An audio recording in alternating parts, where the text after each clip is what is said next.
Ok, buenos días, bonjour tout le monde, welcome. Je serai le président de ce jury et l'intégralité de la soutenance va se tenir en anglais. Donc je vais faire la présentation des choses en anglais. Welcome everybody. We are here to listen to Fred Sabater's defense, and the member of the jury will be as follows. We will start with the comments of Fabrice Vercrussen, Dr. Fabrice Vercrussen from the University of Toulon. Then Dr. Grégory Doussand from the University of Perpignan. Then we will hear the comments of the two reporters. First one will be Dr. Jamie Burr from University of Guelph, Canada. Jamie is online. Then we will have Dr. Caroline Nicole from the Aix-Marseille Université, and myself, Jean-Benoît Morin, from the University of Saint-Etienne. And we will have a conclusion word from the supervisor, Guillaume Millet. So Guillaume Millet from the University of Saint-Etienne. Fred, we are listening to you. Okay, so thank you very much to all of you for coming to my presentation.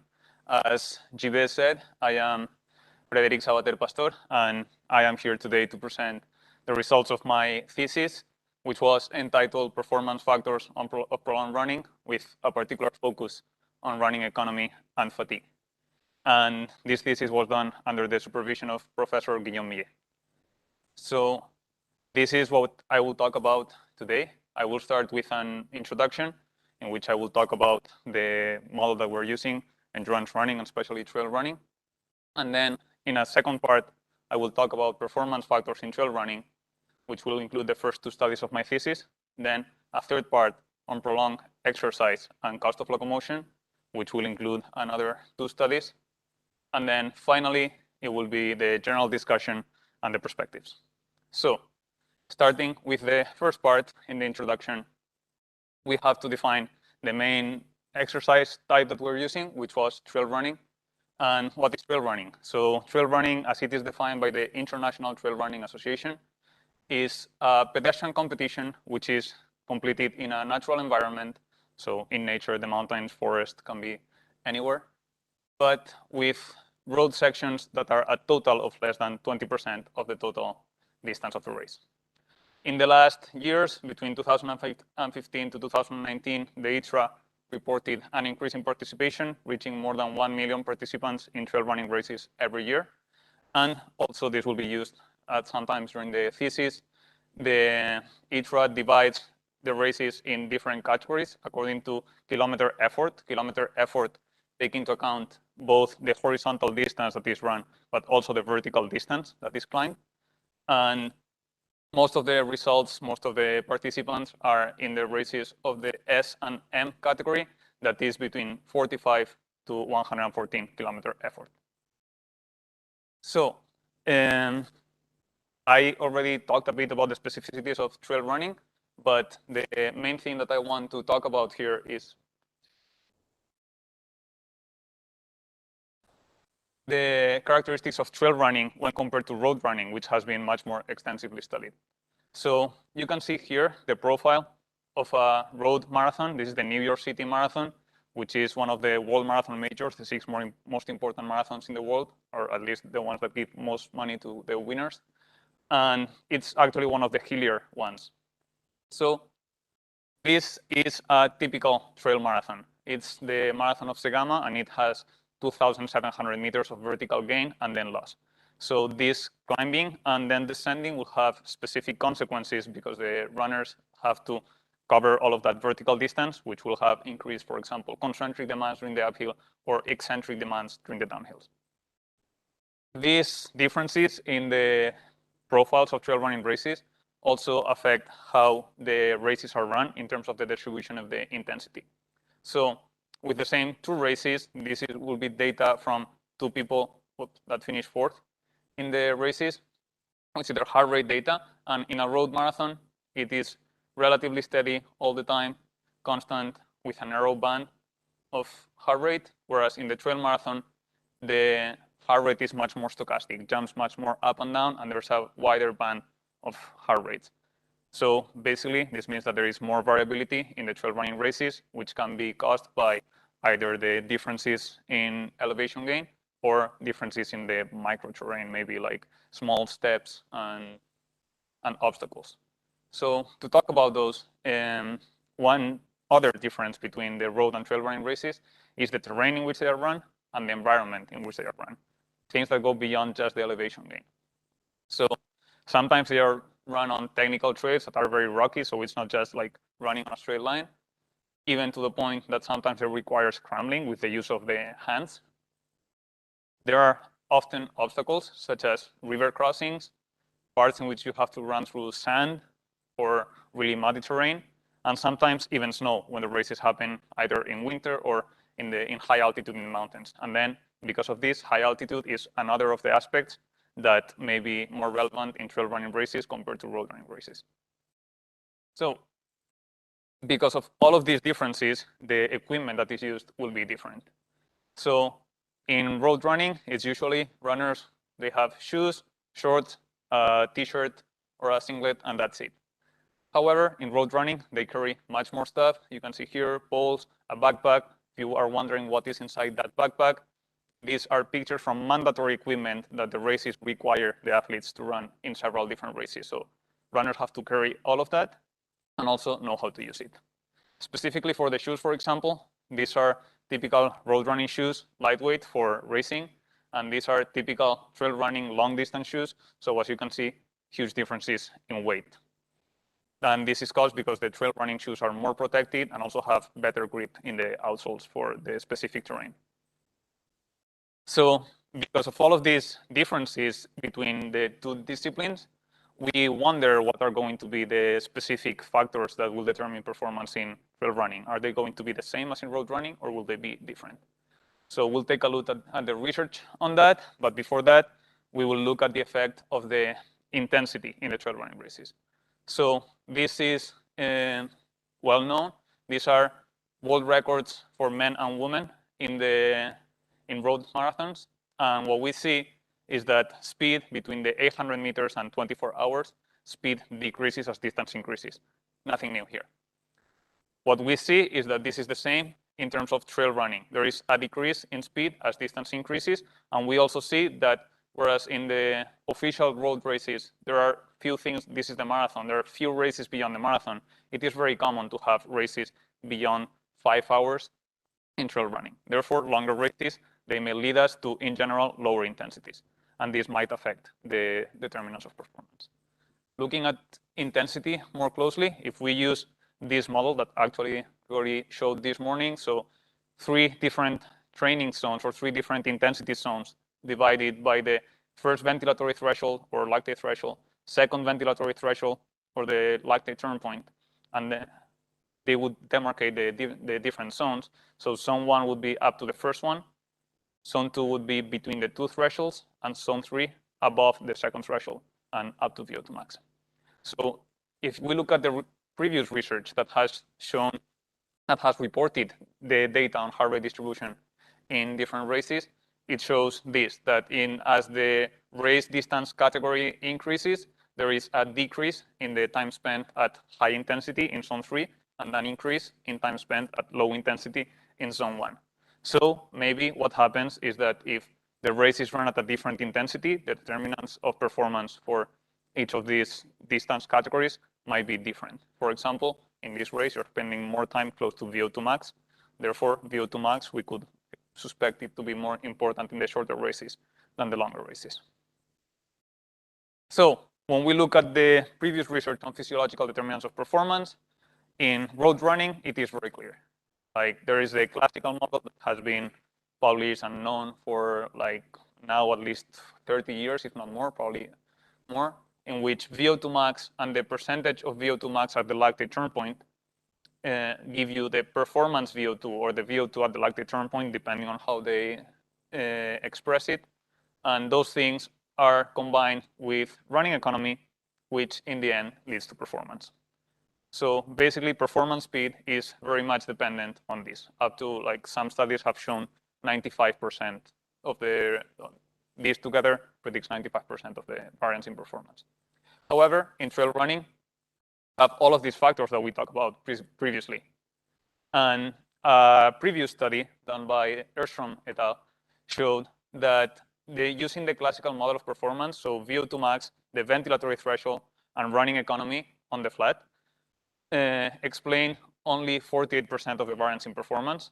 However, when they used a model they considered to be more specific for trail running, in which they not only consider VO2 max, but they consider local muscle endurance of the knee extensor muscles, and also running economy uphill, so at 10% incline, they predicted, like they found that this model predicted 98% of the variance in performance and this was in a short race, 27 kilometers. So one of the factors of performance that I will talk about most during this thesis presentation, because it's one that I worked on a lot, is running economy. So I will go into more detail explaining it. Running economy is basically the amount of, represents the amount of energy that the runner uses to run a given task or a given distance at a given speed. It can be expressed in different ways, but here, to put it simply, we have two runners, runner A and runner B. So runner A at the top, to run at any given distance, has to use more oxygen. Therefore, if both runners have the same VO2 max, for example, here, we will have that runner A, because he uses more oxygen at any given speed, at VO2 max will reach 21 kilometers per hour, whereas runner B, because he uses less energy at any given, less VO2 at any given speed, he will reach a greater speed at VO2 max. So going into the details on how running economy is measured or assessed, we see that this study by Fletcher et al. In 2009 showed that when running economy is measured as the oxygen cost of running, there is no difference depending on the speed. So this is the speed compared to the likely turn point speed. So 1 kilometer per hour less, 3 kilometers per hour less. So there is no difference in oxygen cost with increasing speed. However, when we look at it as energy cost, so converting the oxygen to energy cost as caloric cost, or it could be measured in kilojoules, there is actually an increase on the energy cost of running with increasing speed. Another factor that will affect beyond the speed, the cost of running, is the gradient of the slope. So due to gravity, as slope increases, it requires to move the body mass upwards as well. So the cost of running increases with uphill running. However, with downhill running, it decreases out to about 20% gradient, and then it starts increasing again at more inclined slopes. In this thesis, we will only talk about running economy measured in this range here, between 0% and 15% incline. And due to what I said previously, that energy cost is better than oxygen, instead of talking about running economy, I will specifically call it cost of running during the rest of the presentation. So because cost of running is important, we wonder what are the different factors that may affect cost of running.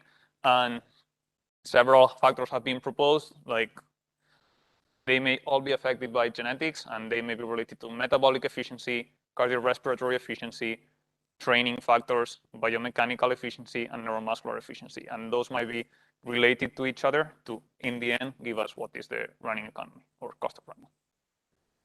Another factor that has been important recently in the literature is the equipment, especially shoes. And especially this is because in the last maybe 5 years, companies such as Nike have been making shoes with a specific goal of reducing cost of running and therefore improving performance. So one thing that happens then is that with those mechanisms, in the same way that they all affect performance, some of them at least, they could change during a running task. So for example, during a given running task, there could be an increase or change, at least in ventilation or heart rate. There could be changes in neuromuscular fatigue, in muscle stiffness or tendon stiffness, changes in muscle metabolism. There could be changes in external factors, such as changes in the temperature or the weather conditions. And there could be changes that were biomechanical changes, such as step frequency and step length, the duty factor, the stiffness of the limbs, and then also changes in body mass or the load that is carried, especially in trail running. So all of these are factors that could change and therefore affect the changes in running economy. So with all of this background, I will go into what were the main objectives of my thesis. The general main goal was to get a better understanding of endurance running and then its consequences.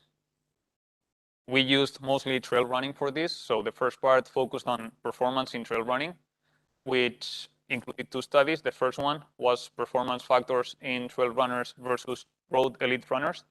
And the second study looked at performance factors in trail running, especially looking at the effect of distance of the race. Then the second part looked at the consequences of fatigue on cost of running. So this was about changes in cost of running following the trail running races done in the same event and looking at the effect of distance.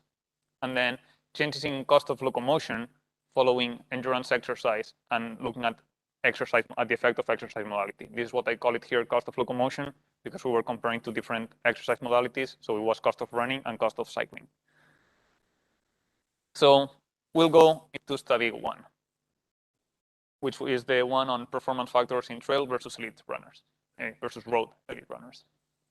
So this study, the aim was taking into account all the differences that there are between the 2 modalities, road and trail running. Are there specific differences between elite runners who are successful in the 2 different sports, who they are successful in each of the sports, but they are not usually successful in both sports at the same time? So we wanted to test for differences, and we tested for them in terms of strength, power, running economy, biomechanics, and also training through a questionnaire.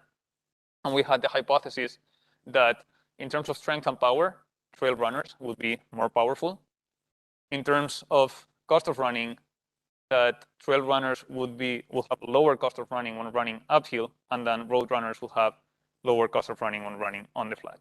And this was because they would be specific for each modality. And this study has been submitted to the Journal of Strength and Conditioning Research. So the methods that we followed was that we recruited the participants. They were all elite runners, 7 road runners, 10 trail runners. The 10 trail runners included the 4 runners that were that year in the same season that we tested them, world champions in trail running. The 7 road runners, they were also very high level. They were the best in France, but they were not such a high level in their sport. They were not the ones who won. For example, the best runner, the one that got the best results, was 12th in the Olympic marathon. So what did we do? We followed the runners to their training camps in different places, in a couple different places in France, in the region of Cantal, and then to Portugal. This meant that we spent a lot of time driving a van. And then there we gave them a training questionnaire. Following that, we did a cost of running test with biomechanics test, which was assessed with an optojump. And we did that in 3 different conditions: 10 kilometers per hour on the flat, 14 kilometers per hour flat, and 10 kilometers per hour at 10% uphill. Then we did some neuromuscular testing, measuring maximal isometric force, so of the knee extensors and then the knee flexors. And finally, we did a force velocity profile assessment with 2 tests, with 2 sprint tests on a cycloergometer. So results, what did we find? We found that there were no differences in knee extensor or knee flexor maximal isometric strength between groups. So as you can see here, none of the differences were significant. However, when we assessed these differences in a dynamic condition with a force velocity profile, we found that when assessed in related to body mass, there was a change, a difference in F0 with trail runners being stronger, and the difference in power, in maximal power, was not significant. However, both F0 and maximal power were significant when measured in absolute terms and not divided by body mass. So why were they stronger? This is a bit of a chicken or egg problem. It could be that they were stronger because they did more natural resistance training due to their normal training with all the uphill and downhill, or it could also be that they were good at trail running and they were selected to be good trail runners because they were already stronger. So this is, both things could be, but we think that it is likely that their training contributed to this because we know that, for example, the eccentric training contributes to increasing strength. In terms of cost of running, we found that there were no differences, no significant differences when running on the flat at 10 kilometers per hour. That trail runners had greater cost of running at 14 kilometers per hour on the flat. And then during uphill running, there were no differences, which went against our hypothesis. We were wondering why this might be, and one possible option is that the 10 kilometer per hour was too slow to show any differences here. And we were wondering what would have happened if we had given slopes of like greater slopes, such as what Gregory was saying this morning, maybe up to 25, 30, 40%. Maybe then it would have changed. Also, what would have happened if we were walking. But we were limited by our treadmill during this testing. In terms of biomechanics, we thought that maybe the fact that trail runners tend to train at slower speeds in softer terrains and at greater inclines, all of those things will produce biomechanical changes such as increased contact times. So we tried to see if those actually led to any changes when running them on the treadmill. So we assessed changes in flight time, contact time, step frequency, duty factor, leg stiffness, or vertical stiffness. But we found that there were no significant differences between groups in any of those conditions for any of those variables. And then finally, this was a somewhat unexpected result that we got from the training questionnaires. We had them fill questionnaires reporting how much they trained. And we found that trail runners spend less time doing all types of training than road runners. So you can see it here for resistance training, running training, total endurance training, or total training. So all of them together, trail runners did less training. There are several options for why this might be. We don't know exactly. One is that maybe the trail runners have less time available for training just because they were not professional runners, even if they were world champions, whereas the road runners were often at least paid to train and compete. And another option is that the level of the sport in trail running may be lower. That is that maybe being world champion in trail running requires less physiological capacity, like you don't need to be as good an athlete than in road running, which is a much more popular sport, let's call it.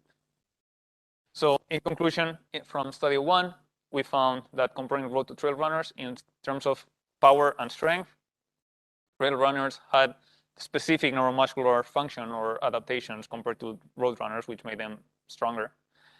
So cost of running, we found that trail runners had greater cost of running during level running at high speed, that was at 14 kilometers per hour, but not lower cost of running during uphill running, which was what we expected. So why this might be the difference in cost of running? Why are the road runners better? And one possibility is that they do more training, both strength training and running training, and those have been shown in the literature to improve running economy. So in terms of practical applications, what can we get from this? One is that maybe trail runners will benefit from more running training, or because they don't train as much as elite road runners. And the other one, that specific evaluations in terms of the incline may be necessary to actually assess and see differences in cost of running in trail runners, especially when compared to road runners. So going into the second study, the one about performance determinants, performance factors in trail running, looking at the effect of distance. So we have here the classical model of performance in road running.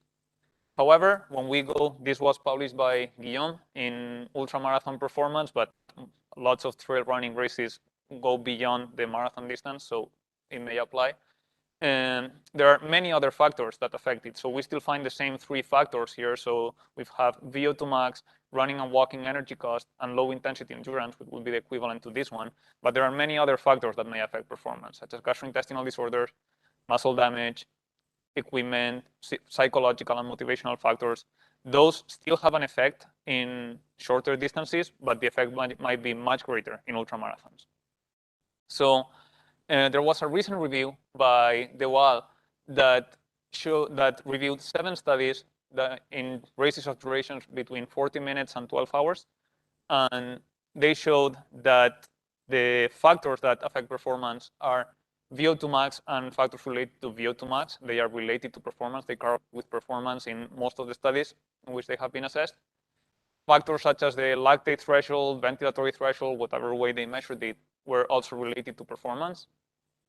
However, running economy in the 3 studies that was assessed did not correlate with performance.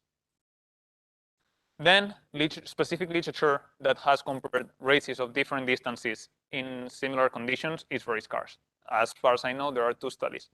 One by Coates et al., published in 2020, they showed that in these physiological factors, performance in races of 50 and 80 kilometers was predicted by peak velocity on a treadmill test. And there were no predictors for the 160-kilometer race. Another study by Gatter et al. Showed that VO2 max and the thresholds were associated with a 67-kilometer race performance, but not with a 120-kilometer race. One caveat in both of these studies is that the number of finishers that were included in this analysis were 8 runners for the 160-kilometer race here and 77 runners in the study by Gatter. So this may not be sample sizes big enough to actually give the show correlation in the results. Therefore, the goal of our study was to determine what are the physiological predictors of trail running performance in races of different distances performed in the rain and weather conditions. And this has been accepted for publication in National Journals for Physiology and Performance. So for the method, there were 75 participants that were recruited in total, but only 54 were able to finish the race. They were in the short, medium, and long races, so there were 5 possible races will be divided in 3 groups for the analysis. Short races, 40 and 55 kilometers, a medium race of 100 kilometers, and long races that were 140 and 170 kilometers. Then we tested the runners twice. Once, 4 to 8 weeks before their race, they came to the Saint-Etienne. We tested body composition, and we also did a test, which included a running economy at 10 kilometers per hour, and an uphill incremental that was done 12% incline. Then they also were familiarized with here. So this was in Chamonix previous to the UTC, and we did a force velocity profile, and we also maximalized strength testing of the knee extensors and plantar flexors. So what did we find out? So VO2 max. VO2 max was related to performance, short and medium race, however, not related to performance. Oh.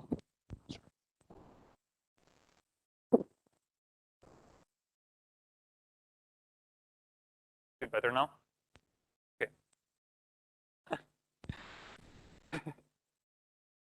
Yeah. Vibrating a bit. So then, VO2 max, we found that VO2 max was related to performance, the medium races, but not long race. It's actually the best performance. There were strong correlation VO2 max and variable mental test. I'm not showing all of them here, like the peak speed in the test or the threshold correlation max. And so there was a correlation between speed and performance in the performance race, but it was only not VO2 max or any of it. In terms of running, then we looked at the found results were similar to what has been in the previous year. So there was no significant relationship between running economy and performance in any of the distance, although maybe it was a trend in the medium race.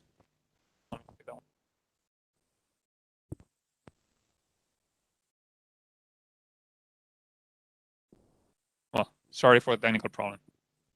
Here, better? Yeah.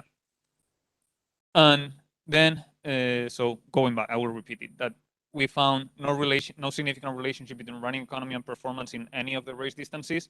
And one reason why we think that this may happen is that it is possible that the variability in running economy or the effect of the running economy that is caused by the terrain in trail running races is greater than the, let's call it, physiological variability, which is what we measure on a treadmill. Then we also looked at body composition, and in terms of body composition, we found that performance was related to adiposity, but not BMI, body mass, or total fat-free mass. And this was the case in the short and medium race, but again, not in the long one. And that there was a correlation between body fat percentage and VO2 max, which means that these two things it may explain why body fat percentage was related to performance. Then, in terms of lipid metabolism, which we assessed during the running at 10 kilometers per hour, we found that percentage of energy derived from fat at 10 kilometers per hour was related to performance only in the short races, but not in the medium and long races. And one reason that we think this might be the case is that the lower intensity in the longer races may allow for both easier intake of exogenous carbohydrate and maybe at the same time lower glycogen depletion, therefore making fat utilization, like their ability to use fat, less important in the longer races.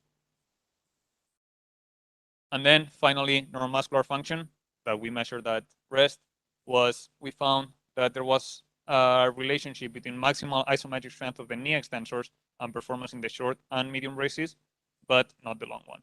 And there was also no relationship with these variables with performance and plantar flexor strength. Finally, we also measured the force velocity profile that I'm not showing here, but there was performance in the short race and the medium race was also related to F0 in the force velocity profile. So then we put all of these variables into a linear model, and to choose which variables we selected to introduce in the model, we decided to use the ones that we consider to be more physiologically robust, such as VO2 max, for example, instead of peak speed, because we consider that VO2 max might be more reliable than the speed that may depend more on the test protocol that is used.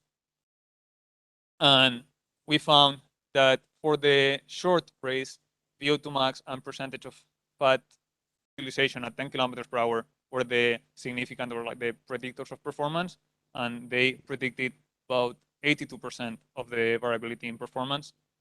Whereas in the medium, they were VO2 max, the strength of the knee extensors, isometric strength, and then body fat percentage. And those predicted up to about 92% of the variability in performance. So what about the long races? The model could not be applied to the long races. And this was because the distribution of performance times did not allow it. The distribution was not normal. And we can see that here, that there was a big concentration of performances on the slow side of the performances. In like this is it is caused by the UTMB long race, the 170 kilometer race. So big cluster of performances in the slower side, whereas there was a much wider distribution. It was empty on the faster side. And therefore the distribution was skewed and we could not apply them all. So in conclusion, in study 2, we found that maximal aerobic capacity was the main predictor of performance for trail running races up to 100 kilometers. And then up to 55 kilometers was also predicted by lipid utilization. And then in 100 kilometers by maximal strength and body fat percentage. In the long races, we think that research in longer races that may be more or less longer than 120 kilometers and longer than 24 hours must be done with greater sample sizes, and which would hopefully lead to broader distribution of performances, so we can apply then the statistical models. And in terms of practical applications, training should aim to improve aerobic capacity and lipid utilization, and also that strength training should probably be included in the programs. So now we'll go into the third part, which is about prolonged exercise and cost of locomotion. So what are the consequences of fatigue on especially cost of running and cost of locomotion? So first of all, we'll look at the effect of race distance. So for previous context, Vernilo here reviewed all of the research to that date, to 2017, that had measured changes in cost of running after an ultramarathon race. So any race longer than a marathon. And they measured it they looked at it either if it was expressed as oxygen cost or energy cost. And they found that in general, cost of running tends to increase following a race, which would be sort of expected, that when you fatigue, you are fatigued, and then like you become worse at using energy to produce speed. However, in some specific cases, that there were these two studies, so three conditions coming out from two studies, there was an improvement, a lower cost of running following a 330 kilometer race, always testing during uphill. But it was not the case. It was not significant when testing on the flat. So basically, this makes us think that distance might have an effect and that the slope could also have an effect. So that was the goal of our study, to investigate the effect of trail running race distance on cost of running, changes on cost of running, and then to examine whether the treadmill slope during the test can influence those changes in cost of running. And this has now been published in the European Journal of Applied Physiology.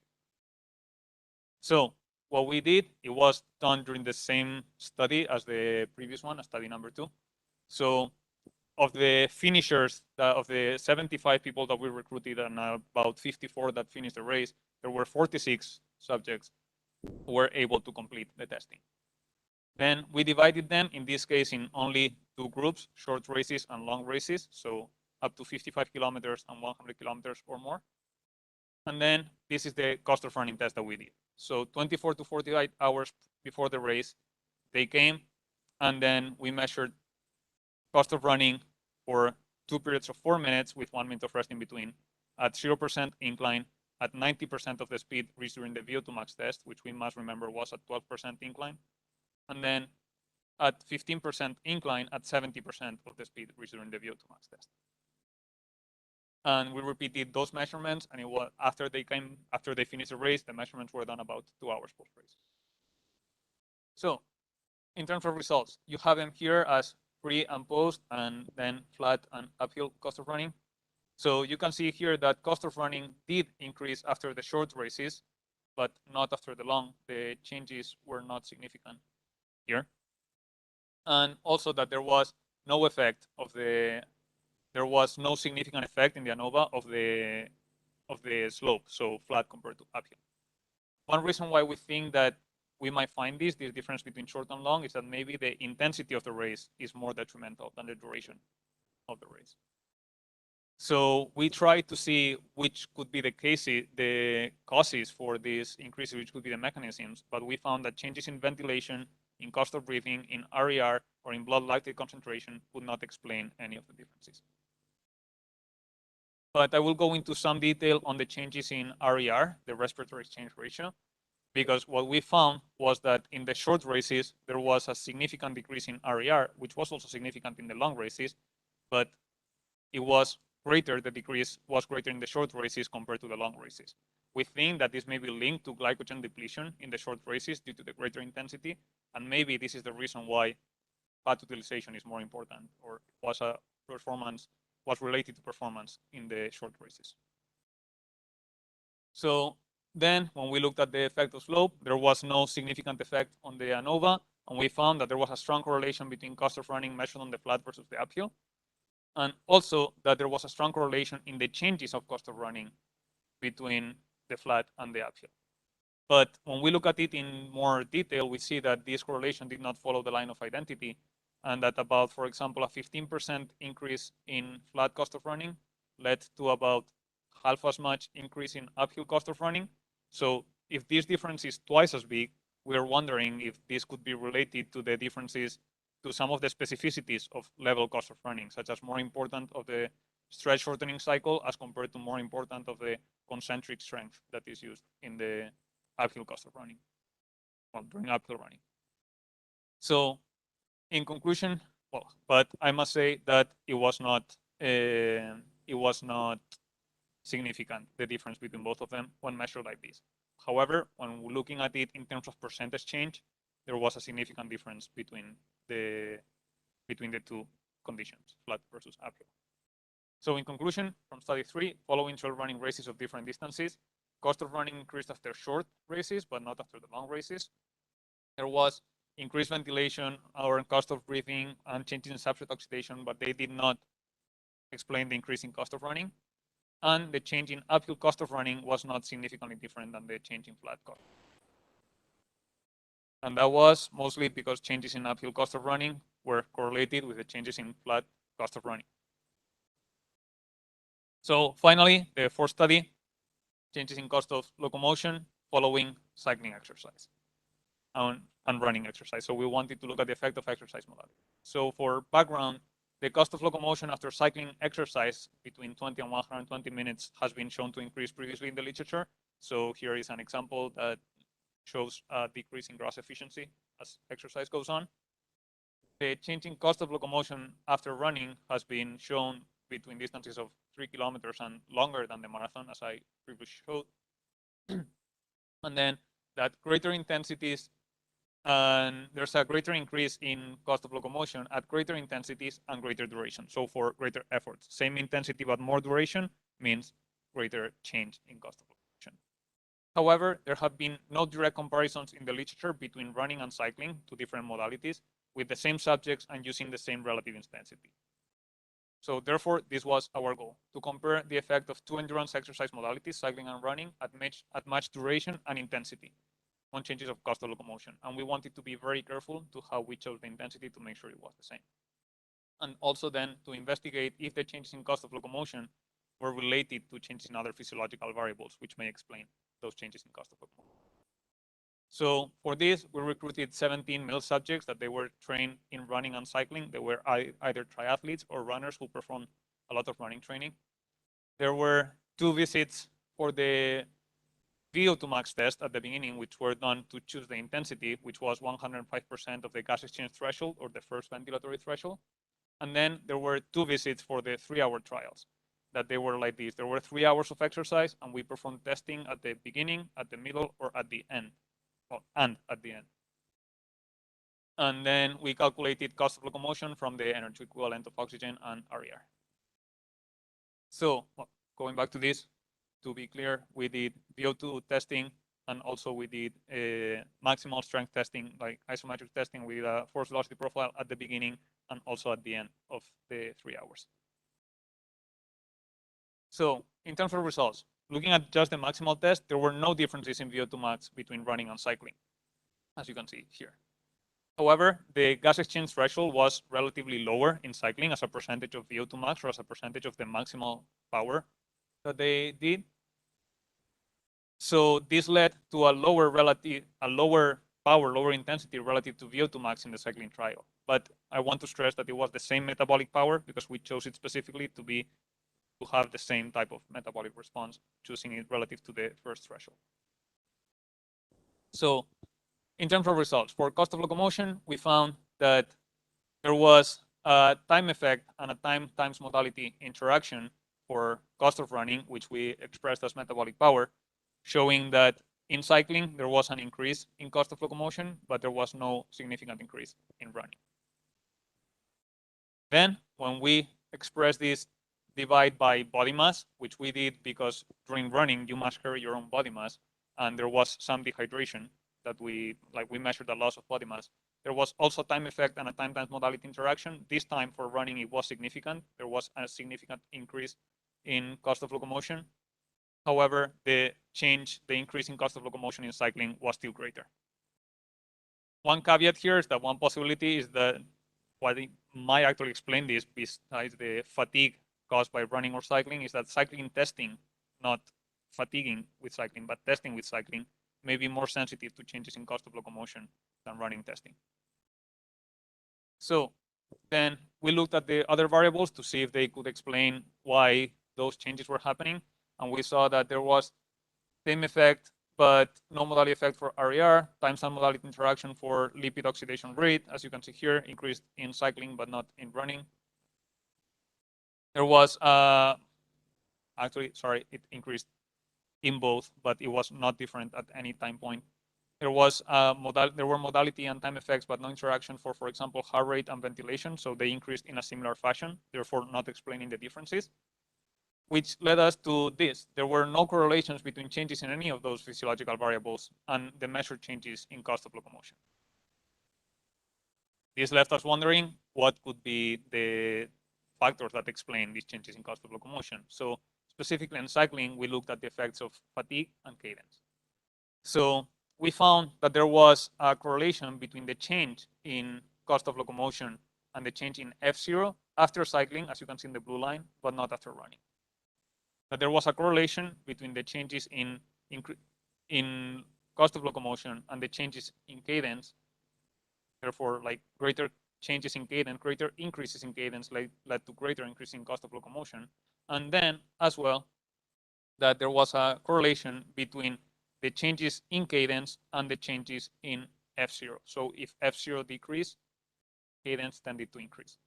This led us to believe that one possibility is that there was a decrease in force production capacity, as shown by the change in F0, which, since the power was fixed, to maintain the same power, forced an increase in cadence, and this might have led to an increased cost of locomotion, for example, because of the greater internal cost of moving cycling. So in conclusion, from study 4, we found that changes in cost of locomotion with fatigue are discipline dependent. This may be caused maybe by the mode of contraction, the more concentric versus eccentric. That the increase in cost of locomotion is not explained by increases in ventilation or any of the other metabolic variables that we measured. That the increase in cycling cost of locomotion may actually be related to the effect of fatigue and the effect that fatigue has on cadence. So those were the results of my thesis, and I will go into the general discussion and the perspectives. So here I will go at it going study by study, and then seeing from this study we got this perspective, and this is what we think about it. So first of all, performance factors in trail versus road runners. These make us wonder, the results make us wonder, do elite trail runners really have elite endurance physiology? So we are not sure about this because we think that the level of in the sport may be different. There is a lack of data on performance determinants and then lack of data on training of elite trail runners.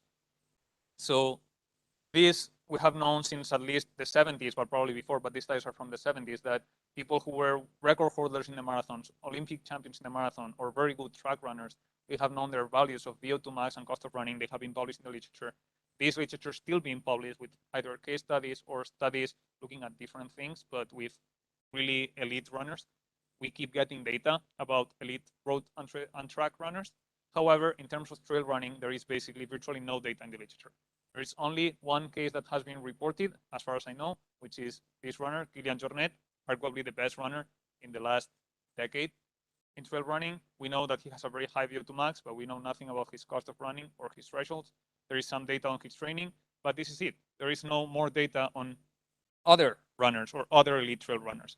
So more data is definitely needed to know more about the physiology of trail runners and what are their training characteristics, and therefore really be able to compare road and trail runners to see if we are, when comparing elite runners in both categories, we're actually looking at this, are they equally elite or they are not exactly elite in trail running. So then from both the first two studies, we had this other perspective. We didn't look at VO2 max on the first study, sadly we couldn't measure it. And then we wonder about what is the effect of VO2 max in the long ultramarathon races, because it was not, we didn't show a relationship between VO2 max and performance. So my point on this is that VO2 max may not limit performance, but it may not determine performance, but it may limit performance. So what do I mean about that? So since I have already said there were no correlations between VO2 max and performance in previous studies, when this was done on long ultramarathon, this is the example from my study. However, Guillaume did a study in 2009 in the UTMB, and this data has not been published, but there is this relationship in that data. This is also a greater sample size, 22 runners, between VO2 max and performance. They found a significant correlation.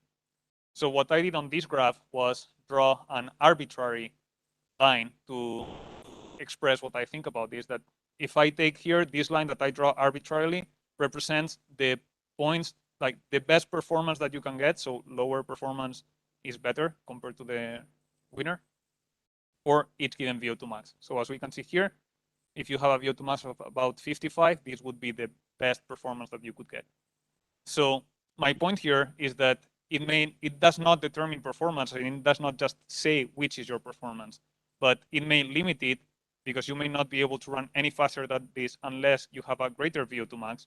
However, due to the fact that ultramarathon running, very long races are very complicated, since Guillaume showed with this graph, you might have things such as gastrointestinal disorders, equipment failures, shoes that give you blisters. You can have muscle damage or an injury. You can have psychological and motivational factors. All of these things may take someone who has the physiological potential to come here, is limited to this, but it will not be shown as a determinant because he will be slowed down and run one of these performances here. Then from the three first studies, they made us consider what is the effect of technicity of the terrain during trail running, especially for the assessment of cost of running. So cost of running in technical terrain may be different than on the treadmill. It may be the reason why cost of running measured on a treadmill is not a good predictor of performance in trail. And also what may happen is that fatigue may not affect treadmill cost of running, but it might affect technical or on a trail cost of running. So as we know, technical ability is important in trail running, and this can be seen by basically just looking at it. Like, it's complicated, and you have to have skills such as foot placement or coordination or decision making, like which path am I going to take. And there's already some data showing that these two things may not be the same: running economy on the flat and running economy on technical terrain. So there was this study done on orienteers and track runners. So when they were running on a path, like normal path on asphalt flat, they found no differences in cost of running. However, when they put them to run on a technical trail with difficulty, there was a significantly greater increase in cost of running for the track runners, but not for the orienteers, who were used to this type of terrain due to probably had better technical ability. We also looked at this then from the perspective of using the data of this study that I collaborated on during my PhD. So in this case, we made runners run on 2 different trails and also on an equivalent elevation profile on the treadmill. So we found that trail A compared to trail B, there was a relationship in cost of running, and it was similar for the treadmill equivalent. So running on a treadmill and running on the treadmill, there was a relationship between cost of running on both. However, when measuring cost of running on the treadmill versus cost of running on the treadmill, treadmill versus trail, there was no relationship. All of this leads us to believe that they may be 2 different things that at least may need to be assessed separately: cost of running on the trail and on the treadmill. Furthermore, this was all done at rest, but we don't know how this might be affected by fatigue after a race. Finally, for the last perspective is about the assessment of fatigue. So usually fatigue is assessed as neuromuscular fatigue. And then there is also this thing about that we studied what was the effect of endurance exercise on performance factors. In this case was cost of running, but what about other factors beyond cost of running? So are there effects on VO2 max, on metabolic thresholds? We don't know that. And we don't know what are the factors that might influence the changes in those physiological determinants of performance. So here are some things that may change with fatigue: VO2 max, thresholds, the technical ability. And this might be affected by several different things that we don't know about: exercise modality, exercise intensity, training status, other factors. So just to show one example, at the end of the 3 hours in study 4, we repeated the incremental test. And we found that compared to in the bike, there was no significant difference in VO2 max on pre to post. However, on the run, there was a significant decrease of VO2 max in the test performed after 3 hours of exercise. So we think that these changes must, first of all, be known and evaluated, and then they must be considered when we want to evaluate the effects of fatigue or fatigability in a performance-relevant context. So looking at things beyond neuromuscular fatigue or just cost of running. So as a summary of the results of my thesis from the first study, we found that trail runners are stronger, but they have greater cost of runner at greater speeds than road runners. We also found that on the second study that VO2 max is the main predictor of performance up to 100-kilometer races, and then that lipid oxidation, strength, and body composition may also impact performance. From the third study, we found that cost of running is impaired following races of up to 55 kilometers, but not races longer than 100 kilometers. And then finally, that in the fourth study, we found that cycling exercise leads to a greater impairment in cost of locomotion than running exercise. So this is it. Thank you very much. And I guess it's time for questions.